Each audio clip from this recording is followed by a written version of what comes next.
Inside details on talks between the BJP and the RLD ahead of the 2024 Lok Sabha election. Sources telling your channel that while RLD has sought 4 seats, the BJP has offered the RLD 2 seats. The BJP argues that in 2019, RLD had contested only 3 seats in Lok Sabha in the SP-BSP alliance, which included Mathura, Baghpat and Muzaffarnagar. RLD may also get 2 Lok Sabha seats and 1 Rajya Sabha seat. We have National Editor Amit Kumar joining us live on the broadcast.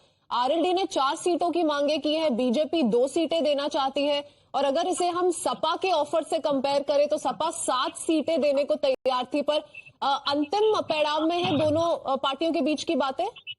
Amit, देखिए सबसे बड़ी बात कि ये अगर इस offer की बात करें 7 सीट बनाम 2 सीट अगर देखेंगे तो वहां पर अगर फायदे की बात करें, पिछली बार भी अगर 3 सीट में लड़के उस अलायंस में बहुत कुछ मिला नहीं था, इनको कोई भी सीटें नहीं मिली थी।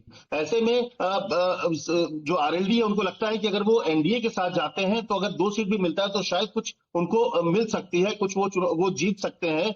2 सीट भी होता है, साथ ही साथ एक राज्यसभा सीट अभी जयंत चौधरी राज्यसभा में है तो एक राज्यसभा 2+1 का जो फार्मूला है उस पर सहमति बन सकती है। कहा यह जा रहा है कि जो बागपत या मथुरा या कैराना, इसके अलावा अमरोहा, ये कुछ सीटें हैं जिसमें से कोई 2 सीटें मिल सकती है। लोकसभा में बीजेपी 2 से ज्यादा देने को तैयार नहीं है।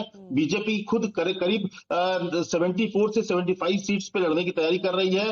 2 अपना दल को देना है, 2 अगर आरएलडी को देते हैं तो ऐसे में बीजेपी अपनी सीटें बहुत ज्यादा घटाने को के पोजीशन पे नहीं है। तो बीजेपी की तरफ से क्लियर जो एक मैसेज गया है कि 2 सीटें मैक्सिमम मिल सकती है। जयंत चौधरी को भी इस बात का एहसास है कि जो समाजवादी पार्टी के गठबंधन में बहुत कुछ मिला नहीं है, जो देश में माहौल है। बीजेपी ये अपना ऑफर सामने रख रही है, what we're learning, Amit, that the RLD had contested only on 3 seats as far as 2019 elections are concerned, of course, in alliance with the SP and the BSP.